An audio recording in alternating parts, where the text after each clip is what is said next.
জগাইছে তেখেতক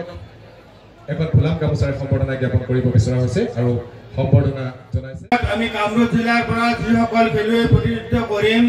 যাতে আমি ৰাজ্যিক পৰ্যায়তো আমি নিজৰ খেল নিজৰ ক্ৰীড়া প্ৰদৰ্শন আমি উন্নতমানৰভাৱে দাঙি ধৰিব পাৰোঁ তাৰ বাবে যেন আমি সকলোৱে প্ৰচেষ্টা হাতত ল'ম। অসম চৰকাৰৰ সন্মানীয় মুখ্যমন্ত্ৰী ডক্টৰ হিমন্ত বিশ্ব শৰ্মা দেৱৰ প্ৰচেষ্টাত এই খেল মহাৰণ আৰম্ভ হৈছিল আৰু প্ৰতিখন জিলাতে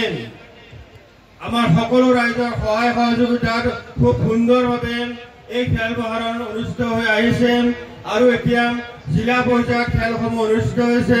আৰু কিছুদিন পিছত ৰাজ্যিক পৰ্যায়ৰ খেলসমূহ অনুষ্ঠিত হৈ এই খেল মহাৰণৰ সামৰণি অনুষ্ঠান হ'ব।